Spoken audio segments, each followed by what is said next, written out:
I paid the $85,000 of my daughter's student loans. I worked double shifts for years, eating beans and rice, just so she could start her life debt-free. The day I needed $500 for my heart medication, she looked at me without blinking and said, "Mum, you're 78 years old. Why do you want to keep spending money?" And while I was close to dying, she took my house. I am 78 years old, and today, I'm going to tell you how the daughter for whom I sacrificed my entire life left me to die at the door of my own home. But before I get to that betrayal, I need you to understand everything I gave for her. My name is Hope. What an irony, right? Because for a long time, I lost all hope in humanity, in my own flesh and blood. Let me take you 15 years back, to when Natalie, my only daughter, ran into our little house in Queens, New York, with a letter in her hands. Her eyes were shining with an excitement I hadn't seen in her for years. "Mom, I got accepted into medical school." I remember I was making a batch of chili on the stove. The smell of the simmering tomatoes filled the kitchen. I dropped everything and hugged her so tight I could feel her heart beating against my chest. My girl was going to be a doctor. After becoming a widow at the age of 51, after cleaning offices for years, after selling baked goods on the weekends, finally something good was coming into our life. You did it, my love. I'm so proud. What I didn't know was that the acceptance letter came with a price. $170,000 in student loans, 6 years of medical school, books, scrubs, materials, transportation. Natalie sat at the worn wooden table where we had eaten dinner together for so many years. "Mom, it's too much money. Maybe this isn't the right time." "Don't talk nonsense," I interrupted her. "We'll find a way. We always do." And that's how my second job started, or rather my third job. From Monday to Friday, I cleaned 3 houses from 6 o'clock in the morning until 2 o'clock in the afternoon. Then I rushed to my shift at a fast food diner in Manhattan, where I washed dishes until 11 o'clock at night. On the weekends, I made and sold apple pies, chocolate chip cookies, and blueberry muffins. I got up at 4 o'clock in the morning to have the oven ready. My hands, oh my hands, they were covered in calluses, burns and cracks from the bleach and cold water. But every time I saw Natalie studying late, surrounded by huge anatomy books, I felt that every blister was worth it. Do you know how many double shifts I worked? I don't even know myself. I lost count after the first year. My life became a routine of survival. Work, pay, sleep 4 hours, repeat. I stopped going to the doctor when the pains in my chest started. "It's just nerves," I told myself. There was no time or money for my aches and pains. I remember once Natalie found me asleep on the couch with my restaurant uniform still on, smelling of grease and onions. It was 3 o'clock in the morning. I had just gotten home. "Mom, this is too much. You don't have to kill yourself for me." I caressed her face. "My girl, I've already lived my life. Now it's your turn. I'm not going to let you lose this opportunity." But now, with everything I know, I wonder if at that moment she felt gratitude, or if she was just calculating how much my sacrifice was going to cost her. For 6 full years, I paid every dollar of that university. $150 here for books, $300 there for clinical scrubs, $500 for a specialized course. When I didn't have enough, I pawned things. First, it was the gold chain my late husband gave me on our anniversary. Then, my mother's silver earrings. I ate beans and rice almost every day. White rice with a fried egg if I was lucky. Black coffee with day-old bread that the bakery on the corner gave me. Sometimes, Mrs. Carroll, my neighbor, would leave a plate of leftover roast chicken on my doorstep. We both knew it was a lie, but I accepted it with all the dignity I had left. Natalie graduated with honors. I watched her cross that stage in her white gown and cap, receiving her degree as a medical doctor. I cried so much I could barely see her. They were tears of pride, relief, and exhaustion. We did it, Mum. We did it together. Together. That word gave me strength to continue. Then came 3 more years of specialization, another $80,000 in debt. By that time, I was 70 years old, and my body was starting to charge me the price of so much abuse. But I couldn't stop. It was so close. Finally, at 73 years old, I made the last payment. $170,000 in total. Every penny earned with the sweat of my wrinkled brow and my ruined hands. Natalie was already an established cardiologist, working at a private hospital in Beverly Hills.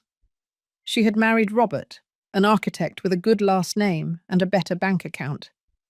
They lived in a beautiful house in Bel Air. They had 2 children, Steve, who was 14, and Amy, who was 12. I was still in my little house in Queens, the same house where Natalie grew up, where her father died of a heart attack when she was 15. 2 small bedrooms, a patio with my lemon tree and my geraniums, and that kitchen where I could still smell the breakfasts I had made my entire life. I thought I could finally rest, that Natalie, now successful and debt-free, would help me a little. I wasn't expecting her to support me, just, to call me more often, to visit me, to ask me how I was. But the visits became spaced out. First, it was once a week, then every 2 weeks. After that, only on holidays, and always in a hurry. Sorry, Mum. I have surgery early tomorrow. Mum, the kids have homework. Mum, Robert and I have an important dinner. I nodded, smiled, and made their favorite food in the few hours they gave me. And when they left, I was left alone in that house that suddenly felt too big, too silent. But I didn't complain, because a good mother doesn't ask for anything in return, or so I believed. Until my heart really started to fail, and I discovered that she had already started planning how to get rid of me. But that part comes later. If you want to know how my own daughter betrayed me in the cruelest way you can imagine, stay until the end of this story, because I need someone to know the truth. And if you have ever felt that you gave everything for someone who didn't value it, this story is also for you. Subscribe to the channel to continue following real stories that need to be told. I thought I was building her future. I was financing my own destruction. For the first few months after I finished paying her debts, I felt light for the first time in 15 years, as if I had carried a sack of cement on my back for so long that I no longer remembered what it felt like to walk straight. Natalie seemed like the perfect daughter in everyone's eyes. Successful, elegant, always with the right words at family gatherings. When my cousin Rachel asked about her, I puffed out my chest with pride. She's a cardiologist, at the Cedars-Sinai Hospital. She treats only important patients. What I didn't tell them was that I hadn't seen her in 2 months. The phone calls became more spaced out, colder. When I called, she always answered with that tone you know when someone is busy and you are an interruption. Mum, I'm with a patient. I'll call you later. But later never came. When we finally saw each other, something had changed in her look. She was no longer the girl who hugged me with gratitude. She was a hurried woman, checking her watch every 5 minutes, sighing when I told her about the lemon tree or about Mrs. Carroll. Mum, you shouldn't be working so much anymore. You've done enough at your age. That phrase. The first time I heard it, it filled me with tenderness. I thought she was worried about me, that she finally wanted to give me back something for everything I had given. How naive I was. One Sunday, 3 months after the last debt payment, Natalie came to visit me with Robert and the children. It was rare for them to come all together. I prepared Thanksgiving turkey with mashed potatoes and gravy. I woke up at 5 o'clock in the morning so everything would be perfect. Steve and Amy barely hugged me before taking out their phones and sitting in the living room. Robert was polite, as always, but distant. Natalie inspected the house with a look that I couldn't decipher at the time. "Mum, this house is getting too big for you alone." I poured myself a glass of water. My hands were shaking a little. They had been shaking frequently lately. "It's my home, my love. You grew up here. Here." "Yes, I know," she interrupted me with a smile that didn't reach her eyes. "But think about it. 2 floors, stairs, that backyard that needs to be maintained. It's a lot of work for a woman your age." Robert coughed uncomfortably. Natalie shot him a quick look that I couldn't interpret. "Besides, Mum, with all the effort you made for me, it's time for you to rest, to live peacefully without worries." There was that phrase again. "You've done enough," as if my useful life had come to an end, as if I had fulfilled my function and was now redundant. But I still didn't see the trap. That night, after they left, leaving the kitchen full of dirty dishes that I washed alone, I sat on the living room couch. The same couch where I rocked Natalie when she was a baby, where I read her stories, where I consoled her when her father died. Something heavy settled in my chest. It wasn't just tiredness. It was a feeling I didn't want to name yet. The following weeks, Natalie started visiting me more frequently, but not to spend time with me. She came with excuses. "Mum, let me check your documents. You need to have everything in order." "Mum, where do you keep the house deeds? They should be in a safe place." "Mum, you should get a complete medical checkup. I'll pay for it." That last offer surprised me. It was the first time in years she had offered to pay for something for me. I accepted, because I really felt unwell. The chest pains had become more frequent. I got tired climbing the stairs. Sometimes I ran out of breath just hanging up the laundry. "It's just accumulated stress, Mum. Years of overworking," she told me, while driving her new SUV towards the hospital. "But we're going to check you out thoroughly just to be sure."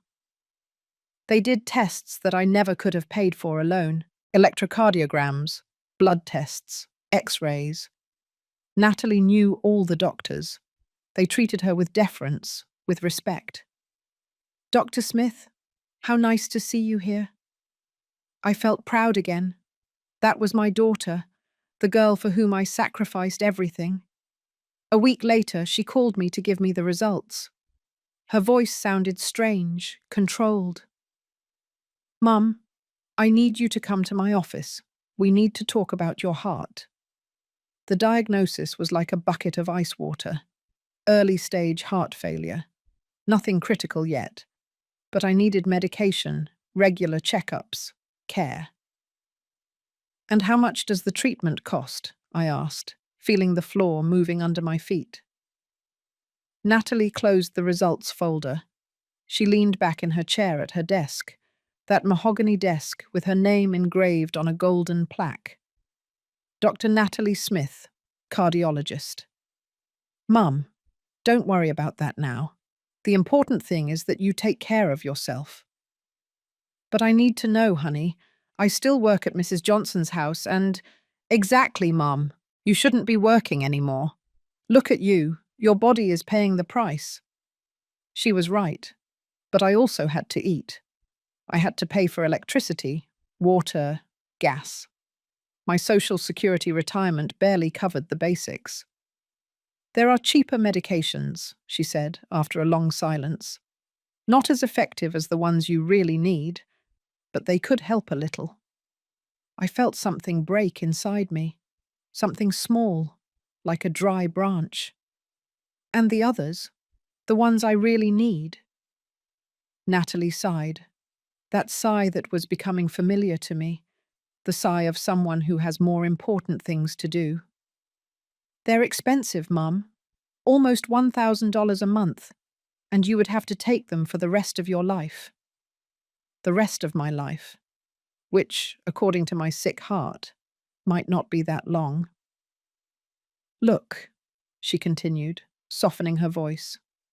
What you need is to reduce stress, stop working, simplify your life. That big house requires a lot of maintenance, a lot of expenses. Have you thought about moving to something smaller, more manageable? There it was again, the house. Natalie, that's my house, your father's house. Where you… Yes, Mom, I know. But Dad is no longer here, and you're alone. It doesn't make sense for you to cling to a place that is consuming you. I kept quiet, because maybe she was right. Maybe I was just a stubborn old woman clinging to the past. Think about it, she said, and patted my hand. A pat, like you give a dog. For now, take these basic medications. We'll talk about the full treatment later. I left that office with a prescription for second-rate medicines and a new weight on my chest that had nothing to do with my sick heart. On the way back home, on the crowded bus, I allowed myself to think the unthinkable. My daughter didn't want to help me. My daughter wanted… what? What did she really want? I arrived home as the sun was setting. The lemon tree cast long shadows over the yard.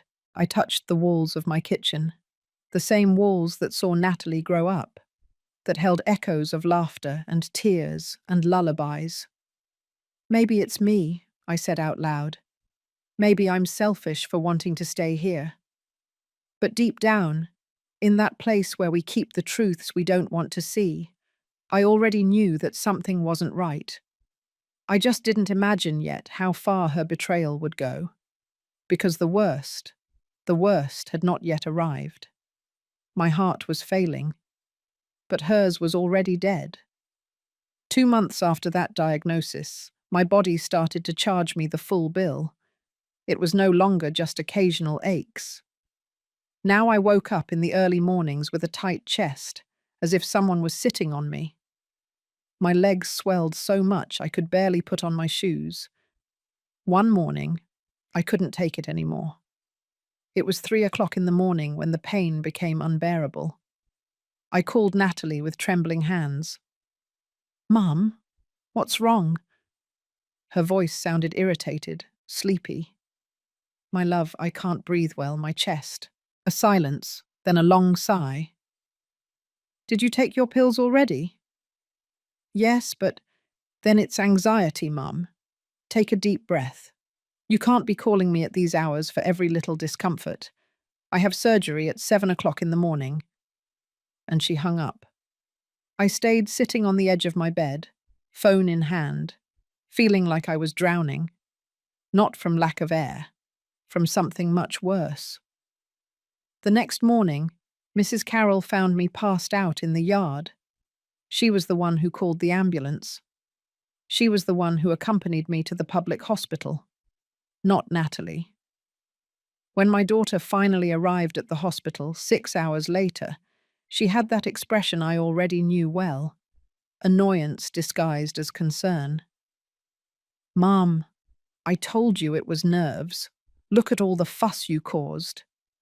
The doctor who treated me spoke clearly. My heart failure had advanced. I needed the full treatment. $1,000 a month for medication, checkups every 2 weeks, immediate lifestyle changes, and above all, the doctor added, you need to avoid stress, no heavy work, 0 worries. Natalie listened, like the professional doctor she was. But when we were alone, her mask slipped a little. Mum, this is getting out of control. You can't afford that treatment. I have my own expenses, the children, the mortgage. I'm not asking you for anything, I whispered. My voice came out weaker than I wanted. I know, but you can't continue like this either. Working, stressing yourself out, living alone in that huge house that requires constant maintenance. There it was again, the house. I've been thinking, she continued, pulling her chair closer. And I think the time has come to make smart decisions for your own good. She took some papers out of her bag, official papers that she had prepared, as if she had been waiting for this moment. This is a power of attorney, something temporary just so I can help you manage your affairs if something happens to you, your accounts, your documents, the house. My heart skipped a beat, and this time it wasn't because of the illness. I don't understand, honey. Why do you need that? Because you have to be realistic, Mum. You're 78 years old, and your heart is no longer responding well. If something happens to you, who will be able to act fast? Think about the children, about your inheritance. Everything must be in order. She used my grandchildren, Steve and Amy, the same children who barely paid attention to me when they visited, but who now appeared in her speech as urgent reasons to affirm. Besides, she lowered her voice more, looking around as if someone could hear us. If you sell the house and move to a small, more manageable place, you could use that money for your treatment, to live out your last years in peace. Last years, she said it like that, without filter. I don't want to sell my house, Natalie. I'm not saying you have to sell it now, just that we have everything prepared, as a precaution.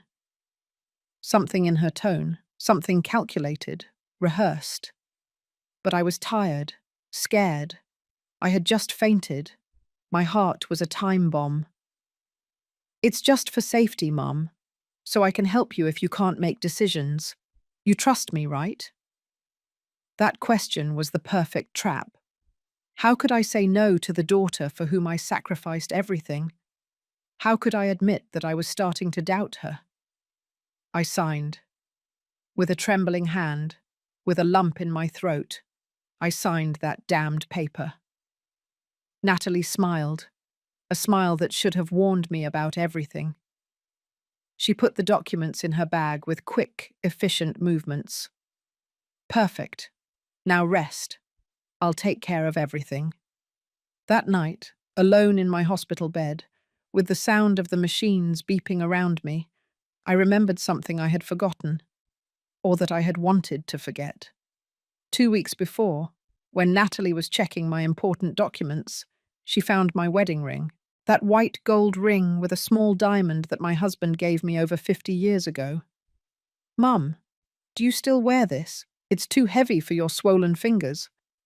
She took it between her fingers, evaluating it like someone evaluating merchandise.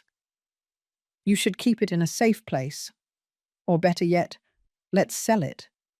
You could get about $1,500. It would help with your expenses. I took it off that afternoon. I told her yes because I needed money for the upcoming doctor's visit, because she convinced me it was the logical thing to do. I watched her take it away, the last physical piece of my marriage, of my youth, from when someone loved me without asking for anything in return. Don't worry, Mum. I'll get you the best price. I never saw that money. When I asked her about it weeks later, she said she had used it to pay for some urgent expenses of mine that she had covered. She never specified which ones.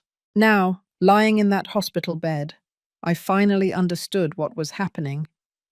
My daughter was not taking care of me. She was stripping me of my assets. Slowly, methodically, with the precision of a surgeon who knows exactly where to cut. And I had just given her the legal scalpel to finish the job. She convinced me it was for my own good, while she planned to keep everything. I left the hospital a week later with a bag full of cheap medicines and a signed paper that took away control of my own life, though I didn't know it yet. Natalie became more present, but not in the way a mother would wish.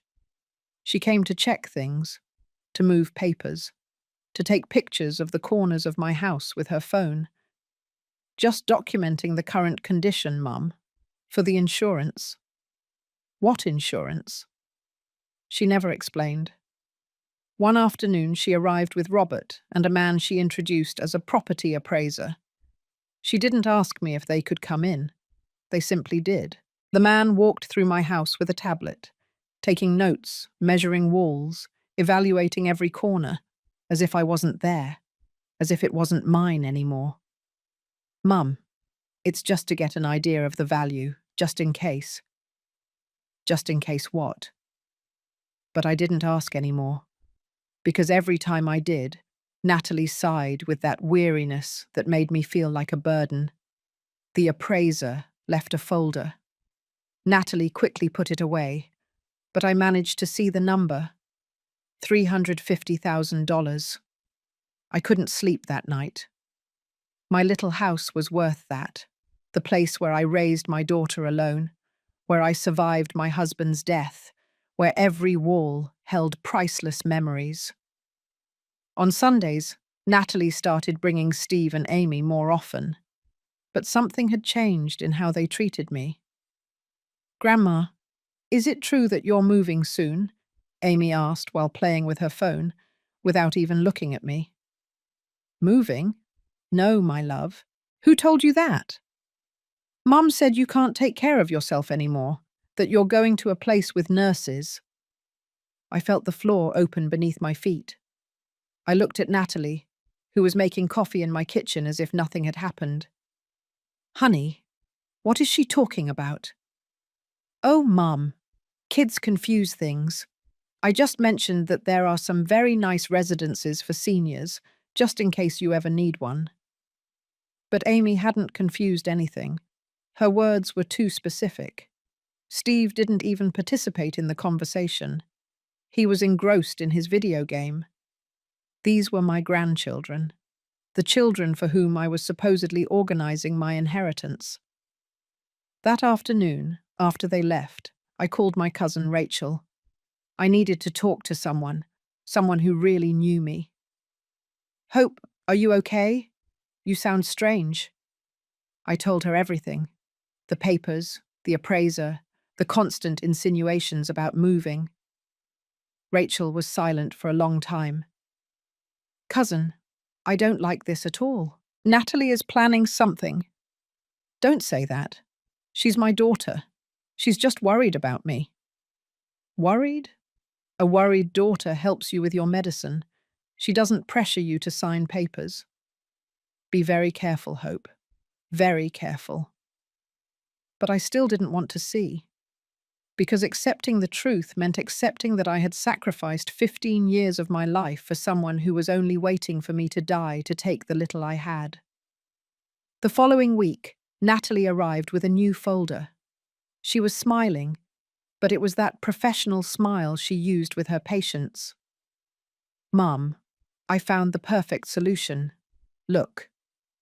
They were brochures for senior living residences, places with nice names: Golden Sunset, Gardens of Peace, Hope Villa.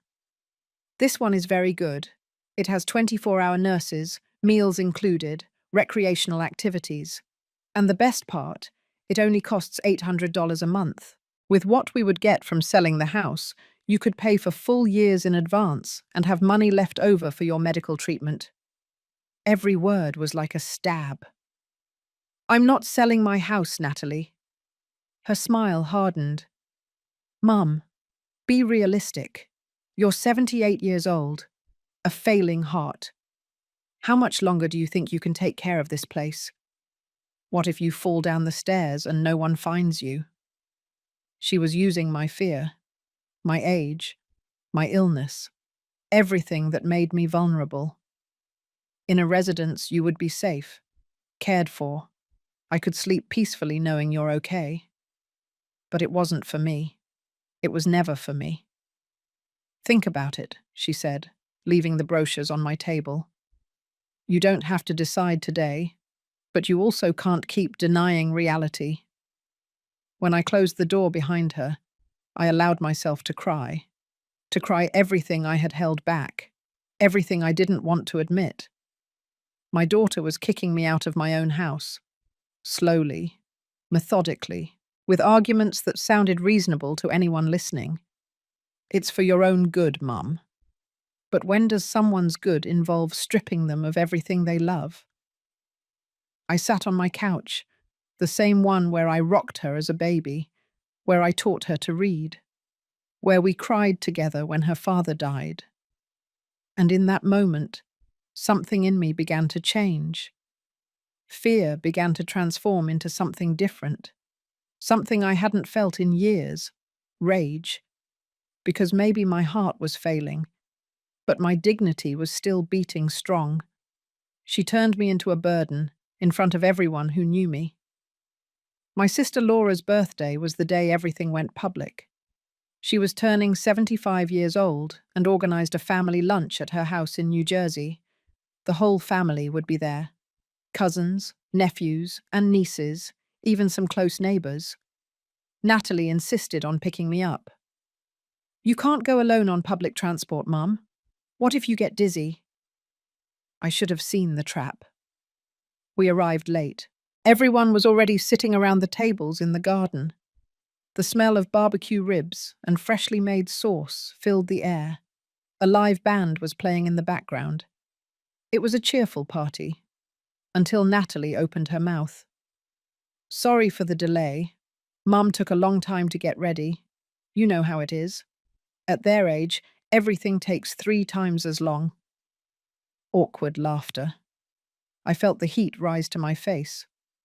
I sat next to my cousin Rachel, who squeezed my hand under the table. During lunch, I tried to participate in the conversations, to laugh, to be myself. But Natalie was watching me like a hawk. When I told an anecdote about Mrs. Carroll, she interrupted me. "Mum, you already told that story 3 times. Do you remember?" It wasn't true. I had never told it there. But everyone looked at me with that expression, that mixture of pity and discomfort that people give when they think you're losing your mind. "Oh, sorry," I murmured, looking down at my plate. Later, my niece Sarah asked about my house, about my lemon tree. Before I could answer, Natalie intervened.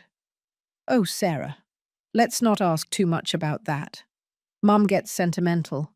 She's going through a difficult process of accepting that she has to let go of certain things." Rachel dropped her fork loudly. "Let go of what things, Natalie?" "Well, the house is too big for her alone. We talked about more manageable options, places where she can be cared for, accompanied." The silence fell heavy on the table. Everyone was looking at me now, as if I were a child incapable of making my own decisions. "Hope, is that true?" Laura asked with genuine concern. I opened my mouth to speak, but Natalie was faster. "Mom is still in denial. It's normal. Seniors cling to their routines even if they are dangerous for them. As a doctor, I see it all the time." Doctor. She used her title as a weapon, as unquestionable authority. "Her heart is very delicate. She can't be alone, climbing stairs, carrying things. One slip-up and—" She snapped her fingers. "That's why I'm looking for the best for her." My sister Laura nodded, convinced. "It's good that you care so much about your mother, Natalie. Not all daughters are like that." I felt nauseous. I wanted to scream that everything was a lie, that she wasn't taking care of me, that she was stripping me of my assets. But who would believe me? There was the successful doctor, worried about her poor, sick and stubborn mother. And there was I, the senile old woman who wouldn't accept reality. Robert, sitting at the other end of the table, didn't participate in the conversation. He was looking at his beer with an uncomfortable expression. When our eyes met, I saw something there. Guilt, maybe. Or perhaps just discomfort. After lunch, while the women were cleaning up the kitchen, I overheard Natalie talking to my cousins in the hallway. It's hard to see her like this. A few days ago, she called me at 3 o'clock in the morning for a pain that turned out to be gas. She left the stove on all night again. She has moments of lucidity, but also confusion. Lies. Everything was lies, but said with such conviction that even I doubted my own memory for a second. "Poor thing," I heard someone say. "And poor you, Natalie. What a burden." Burden. That word cut right through me. Rachel found me crying in the bathroom. She hugged me tight without saying anything, because there were no words for this. "She is destroying you in front of everyone," she finally whispered. "She is building a narrative so that when she takes your house, everyone will think she did the right thing." She was right. Natalie was planting the story. Senile mother, sacrificial daughter. When the time came to take everything from me, no one would question anything. Everyone would say, "Thank goodness Natalie was there to take care of her." On the way back home, Natalie was driving, humming a tune, happy, satisfied with her performance. "The party was nice, wasn't it, Mum?" I didn't answer. I looked out the window at the streets of the city where I was born, the city where I built my life, where I buried my husband, where I raised this woman alone, who was now treating me like an obstacle. "Mum, don't be angry. I'm just being realistic. Someone has to be." When we arrived at my house, I got out of the car without saying goodbye. I heard her voice behind me. "Think about what we talked about. Time is running out, Mum. Your heart isn't going to wait until you're ready." I closed the door. I leaned against it. And for the first time in my life, I felt real fear of my own daughter. Because she wasn't hiding anymore. She wasn't pretending anymore. The public humiliation had been her way of telling me, "I don't care what you think anymore. I'm going to do what I want, and everyone is going to applaud me." But she didn't know something. That the women of my generation learned to survive worse things than a daughter's betrayal. And that when you have nothing left to lose, you become dangerous. While I was agonizing in the hospital, she was changing the locks. Everything happened one night in October. I remember the exact date. October 17th.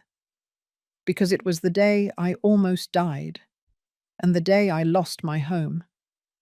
That afternoon I felt strange, a crushing weight on my chest that wouldn't go away with the pills. Cold sweat, dizziness. I called Natalie 3 times. No answer.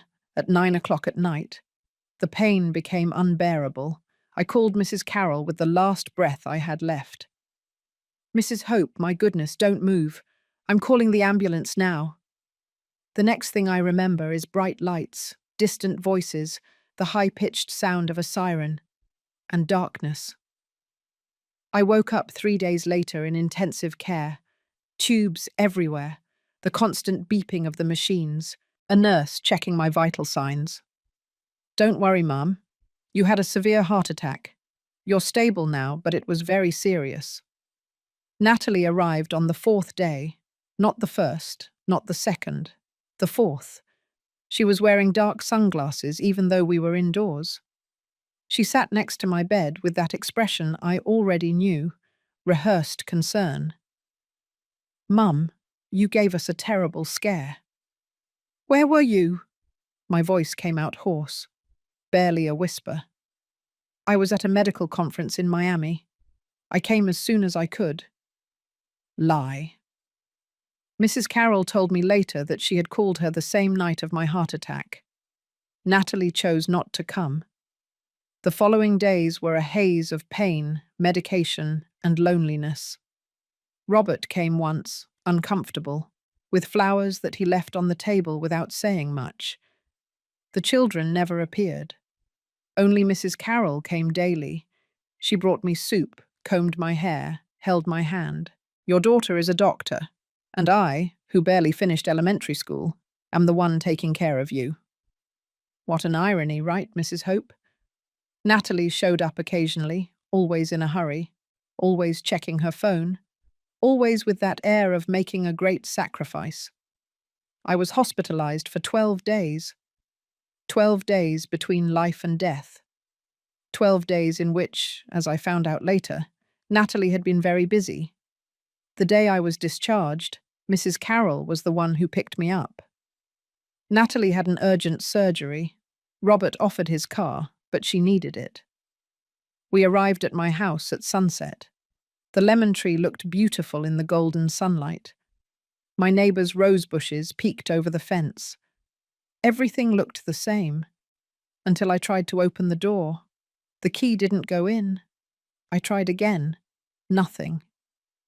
Mrs. Carroll, something is wrong. She tried too. The lock had been changed. A chill ran through my body that had nothing to do with the weather. I rang the doorbell. No one answered. I knocked on the door. Silence.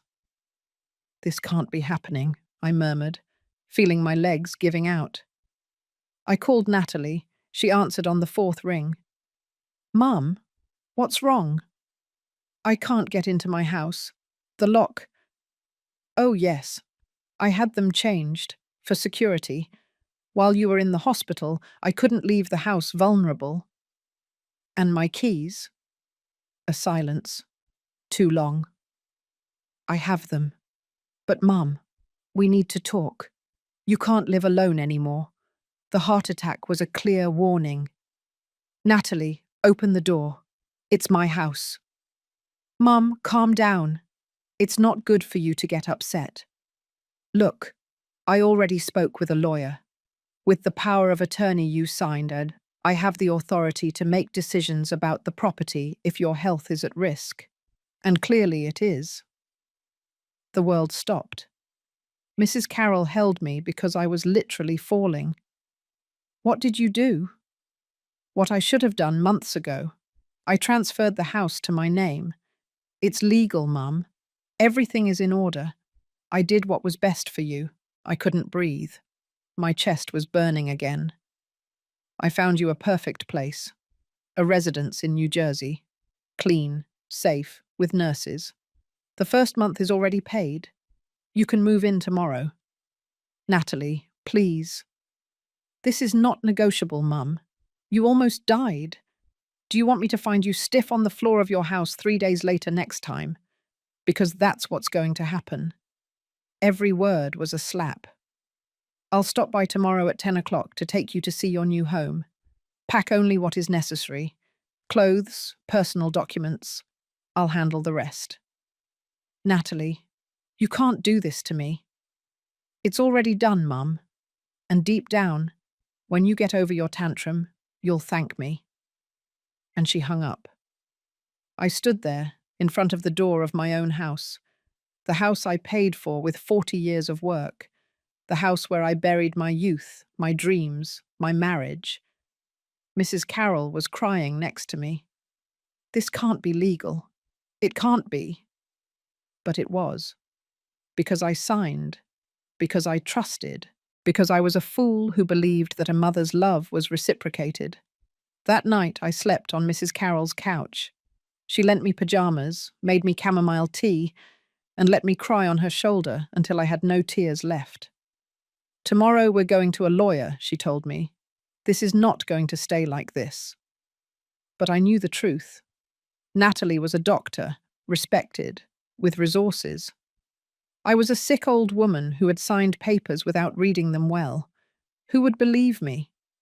My daughter had kicked me out of my own house while I was agonizing in a hospital. And the worst part, she did it with complete coldness, as if I were already dead.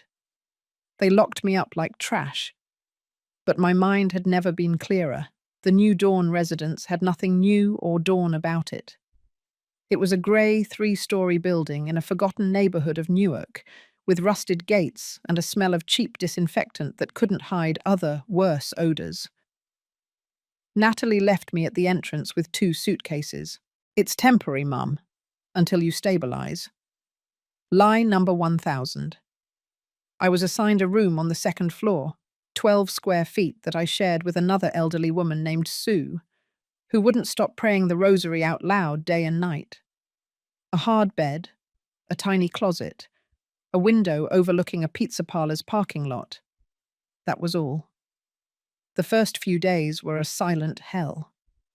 I spent my time sitting on the edge of my bed, staring at the hospital green walls, feeling my soul slowly fading. The food was horrible. Watery soup, chicken tough as shoe leather, stale bread. Nothing like my chili, my filter coffee, or Mrs. Carroll's freshly made biscuits. Natalie came every 2 weeks, 15 minutes exactly, never more, never less. She checked that I was taking my medication, signed papers, and left with a smile of duty fulfilled. See, Mum, you're safe here, cared for. Isn't that better than being alone in that huge house? I didn't answer. I no longer had the strength to fight. But then I met Mr. Allen. He was an 82-year-old man, thin, with a perfectly trimmed white moustache and blue eyes that still shone with intelligence.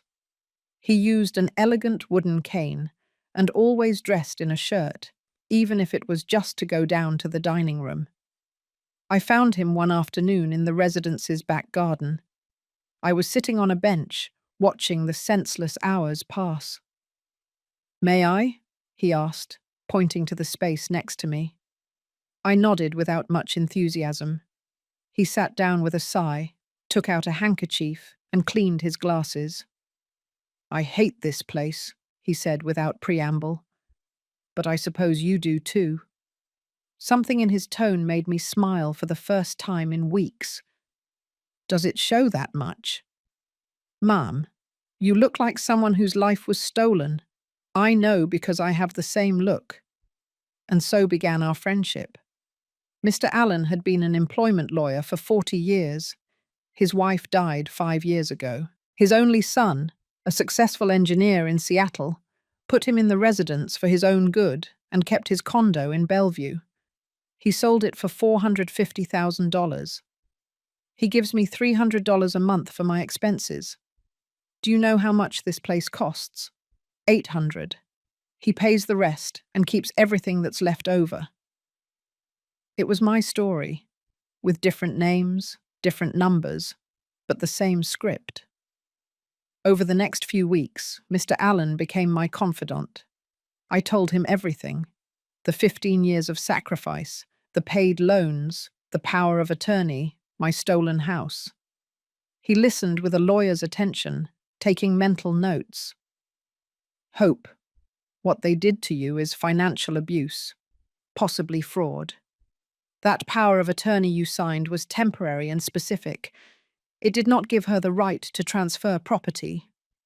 But you signed under pressure while you were sick and vulnerable. That can be fought."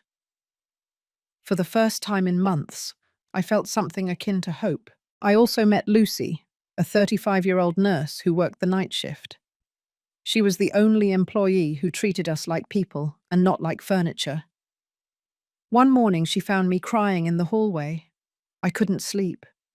Sue's snoring and the weight of my loss were suffocating me. "Mrs. Hope, what's wrong?" I told her everything.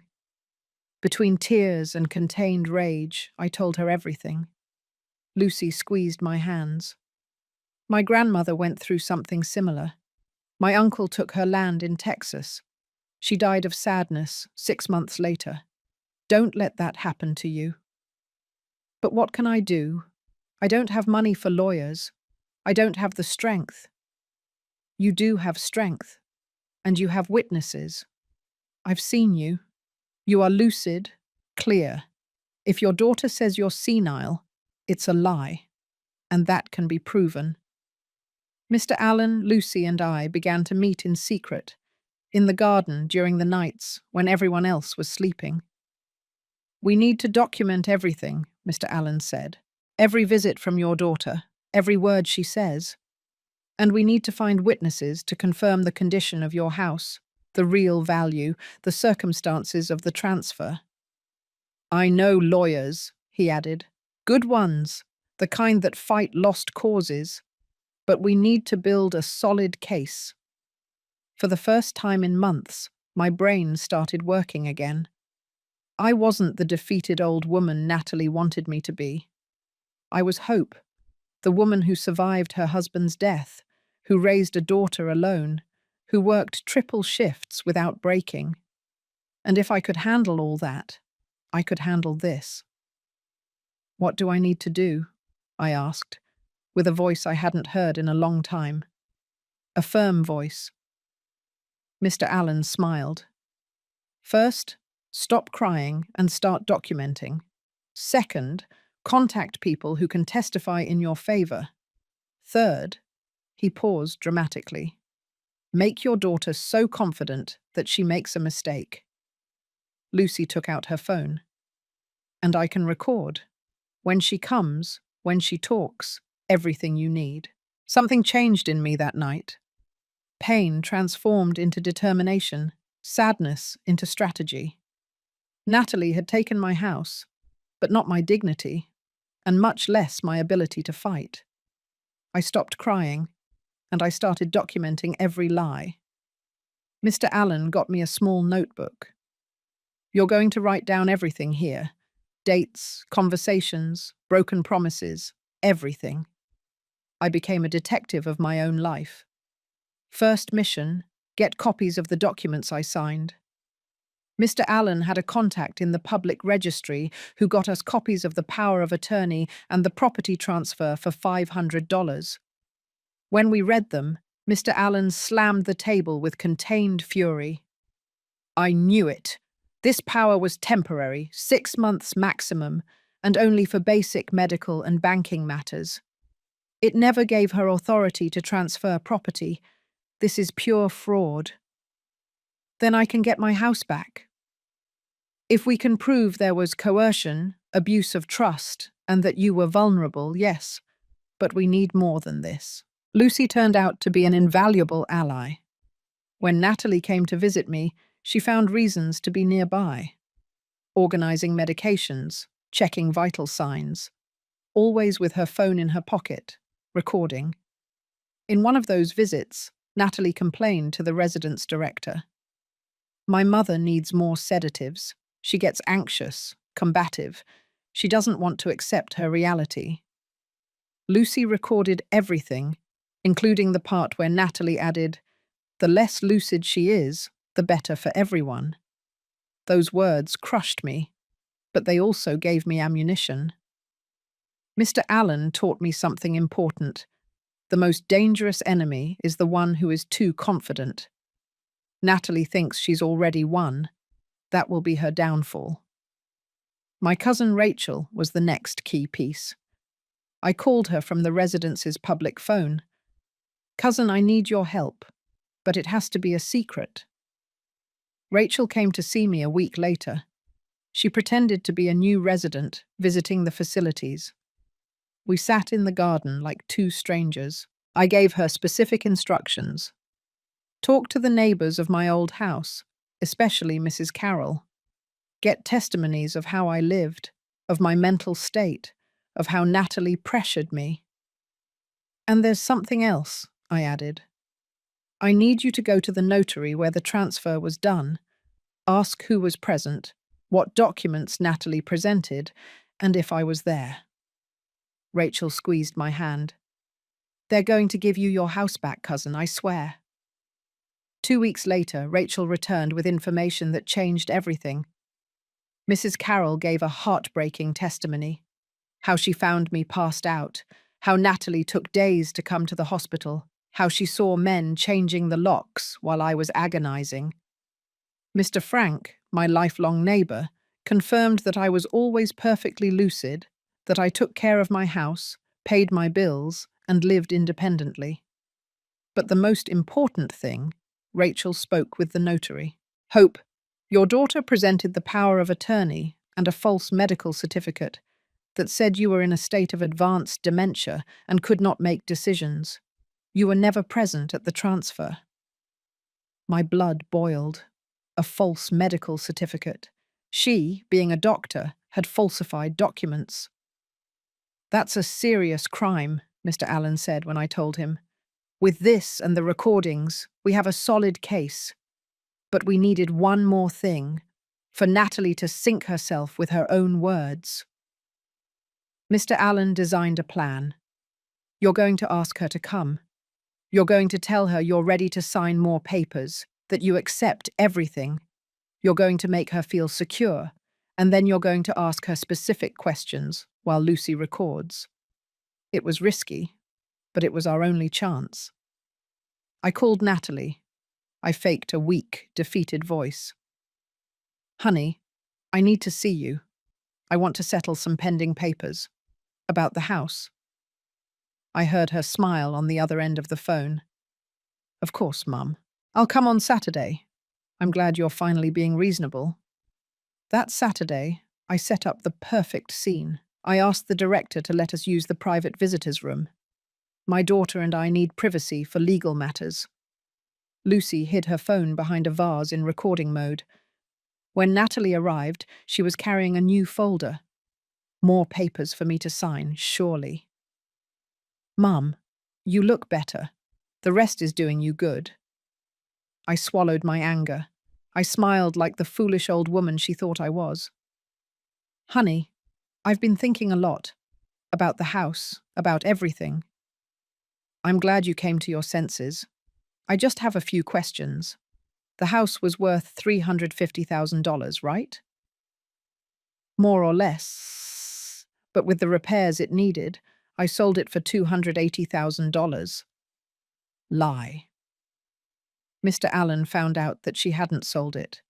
It was in her name, waiting for the perfect moment. And where is that money? Natalie sighed with annoyance. Mum, it's invested. For your future, or for when you need more care. Can I see it? The investment papers? Her face changed. You don't need to see anything. I'm taking care of everything. That's what you gave me the power for. Remember? Yes, but that power was temporary. For medical emergencies. It was for whatever I deemed necessary.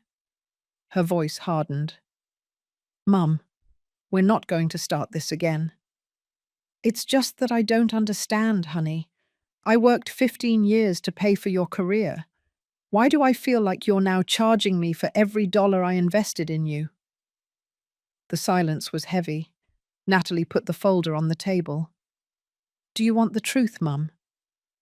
I nodded, feeling my heart racing. And then she let slip everything I needed to destroy her. I set a stage, and she fell for it, like the ambitious woman she always was. Natalie leaned back in the chair, crossed her legs, and looked at me with a coldness I will never forget. You want the truth? Fine.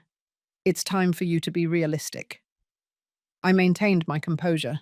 Behind the vase, Lucy's phone kept recording. Mum, you already fulfilled your function. You paid for my career. That was the only thing I really needed from you. It was your obligation as a mother, wasn't it? To give me the tools to succeed. Every word was a knife. The house should have always been mine. I'm an only child. Eventually it was going to be mine. I just sped up the process. But you left me with nothing. My voice trembled. I didn't have to fake it.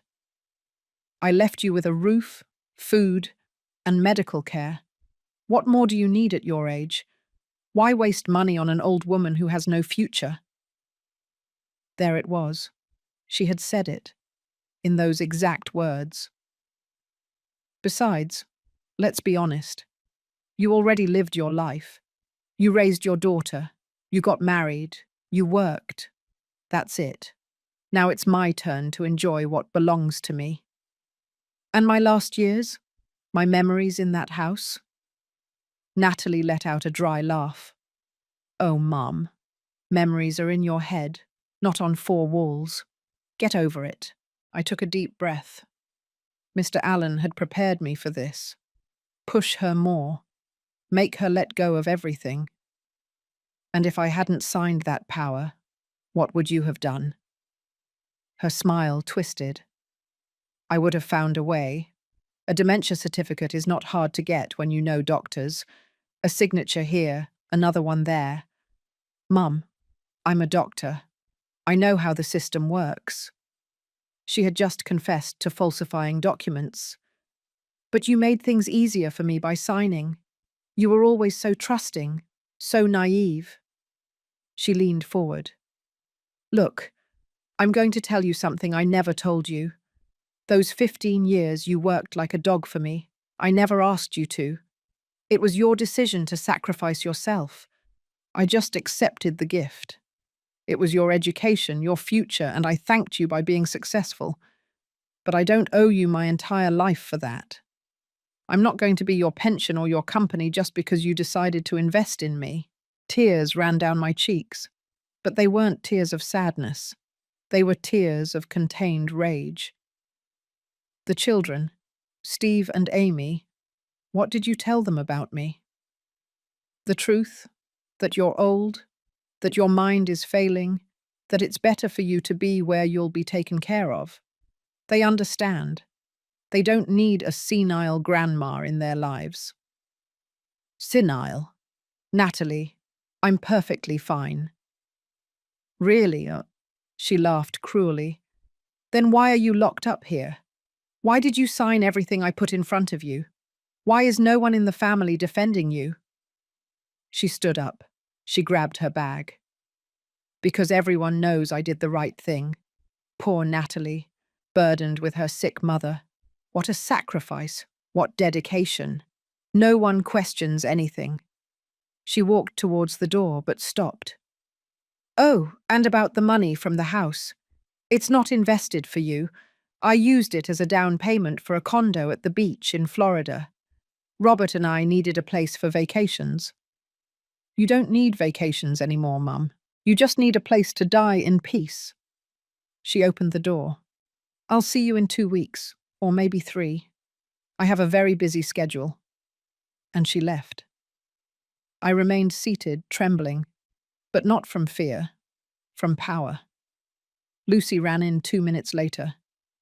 I got everything, every word, Mrs. Hope.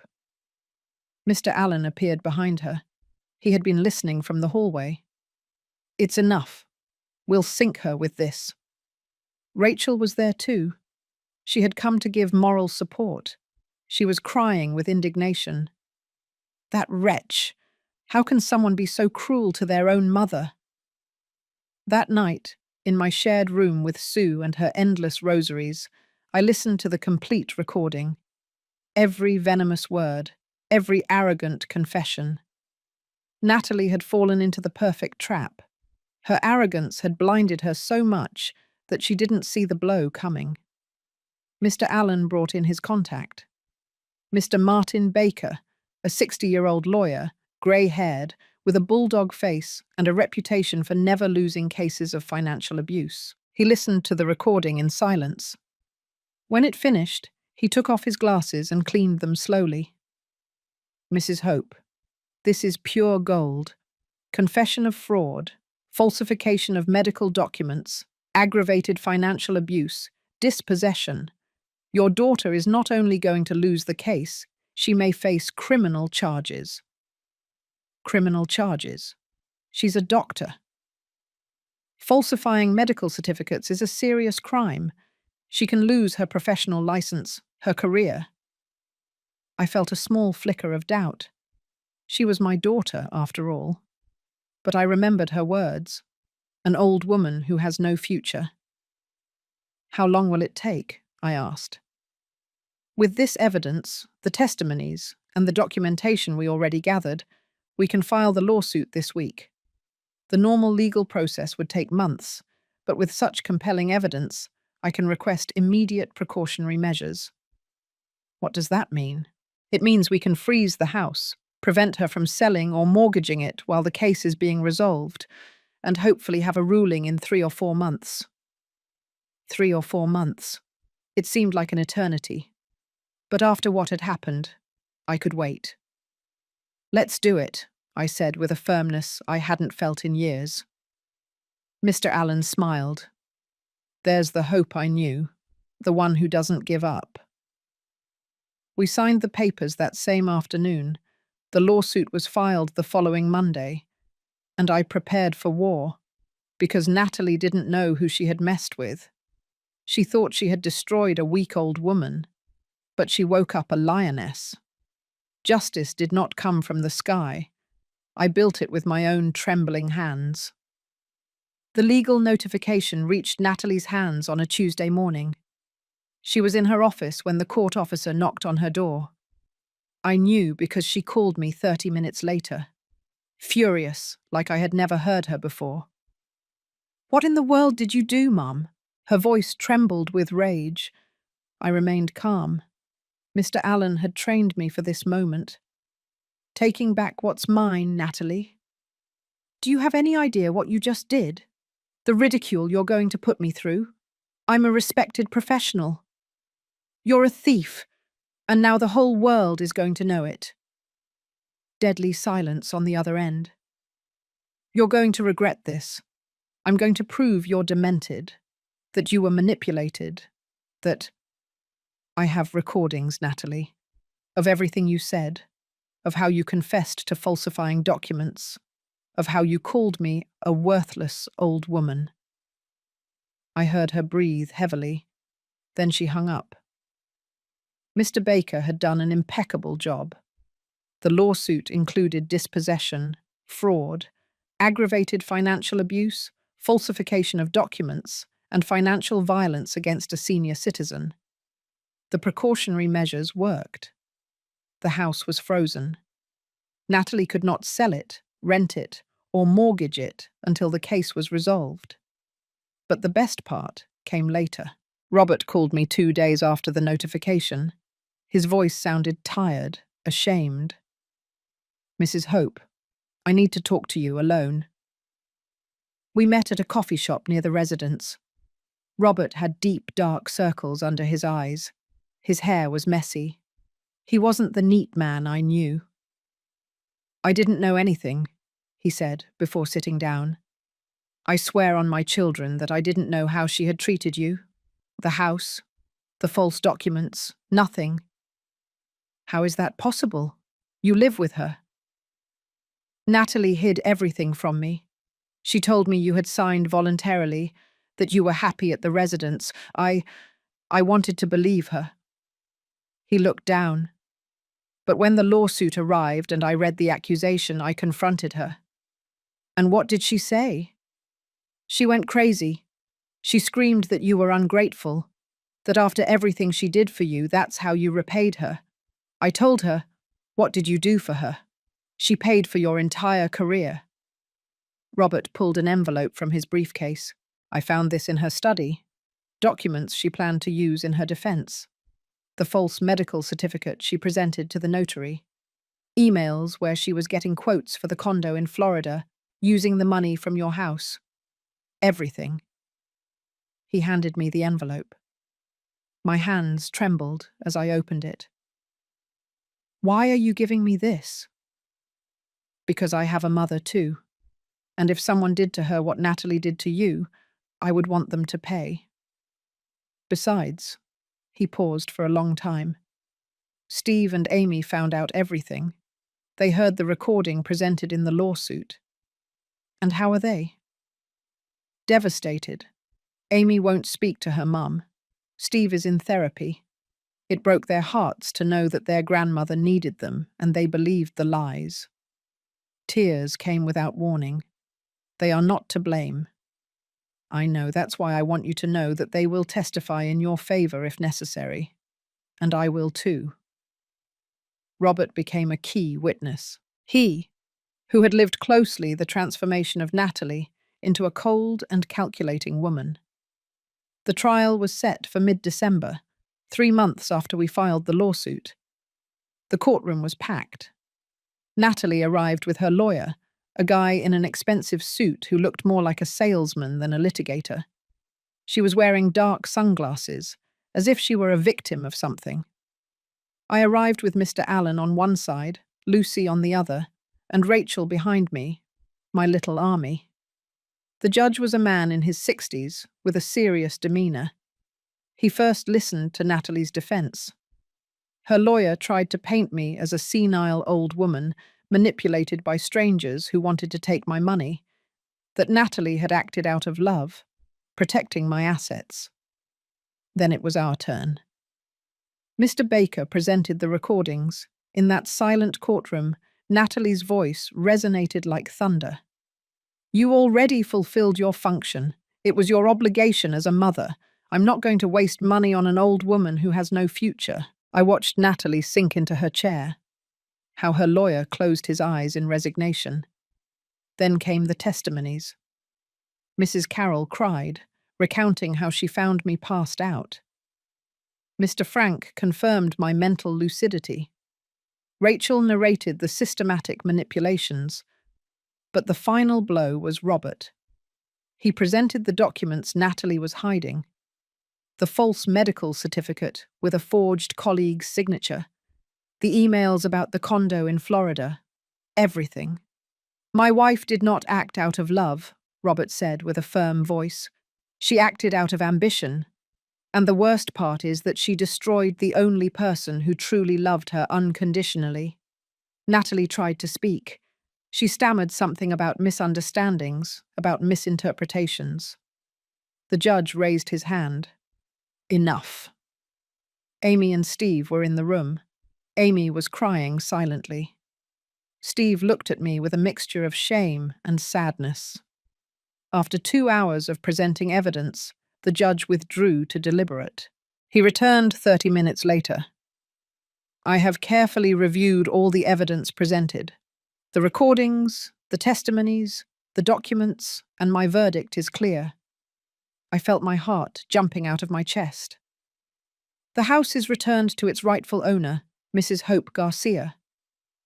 Furthermore, the defendant must pay compensation for moral damages of $45,000, plus the medical expenses that Mrs. Hope had to cover alone during this period.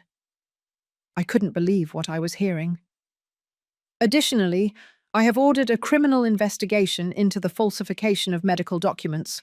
The case will be referred to the corresponding district attorney's office. Natalie jumped to her feet. This is unfair. She manipulated me. I only wanted to protect her. The judge looked at her sternly. Dr. Smith, I suggest you remain silent. Your own words condemned you. And just like that, in that cold courtroom, I got my life back. I didn't just recover my house. I taught her the meaning of losing everything. The ruling fell like a hammer on Natalie's perfect life, and I was there to see it crumble piece by piece. The first thing was her reputation. The case was leaked to the media. Not with all the details, but enough.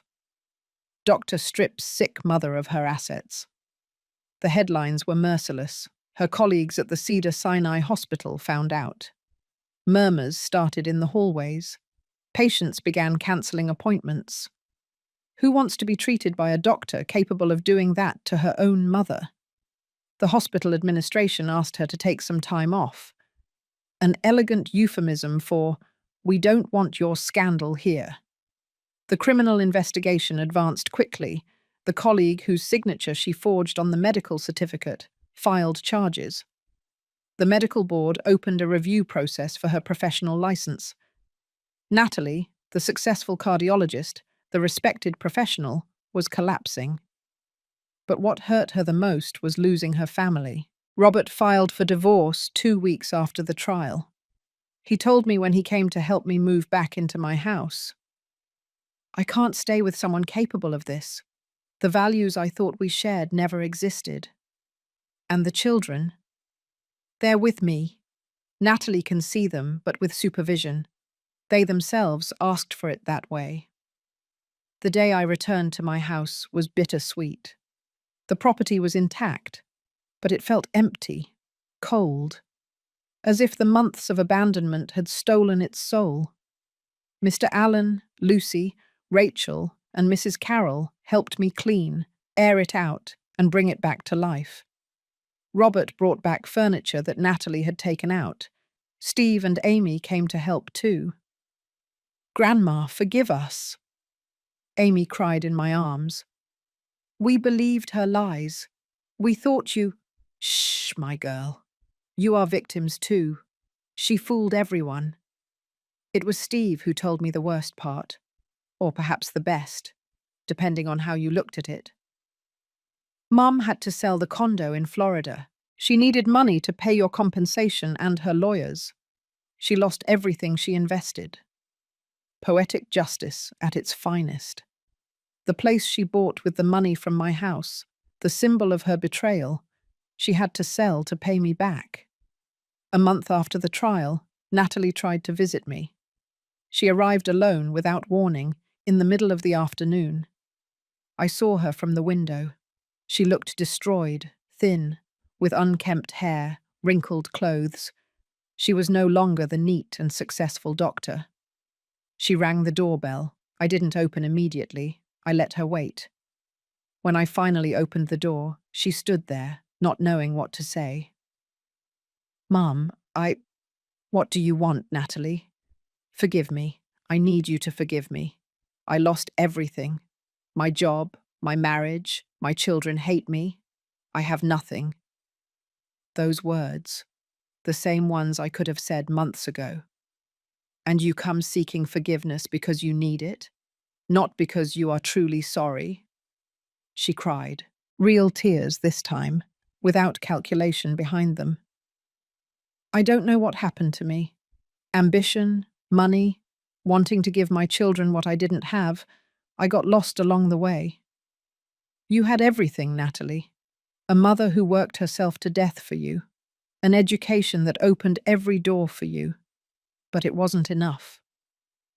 I know, and now I lost everything. I looked at her. I really looked at her. And I saw a broken woman, but I didn't feel the urge to hug her, to comfort her as I would have before, because some wounds are too deep. Natalie, for months I wondered what I did wrong, how I failed as a mother for you to reach this point.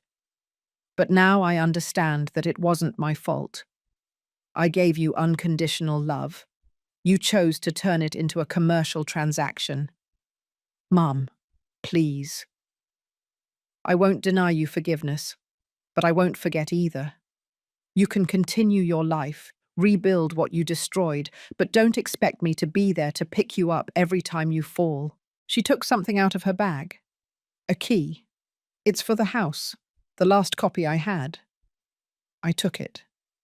Do you know what the saddest thing about all this is? That if you had asked me for help, if you had been honest with me about your money problems, I would have found a way to help you. Because that's how mothers love, unconditionally. I know, she whispered. That's why it hurts more. She turned to leave, but stopped. The children want to see you. Robert says it's okay. Tell them I'll be expecting them on Sunday for lunch. I'm going to make barbecue. She nodded and walked away, slowly, hunched over, as if carrying the weight of the world.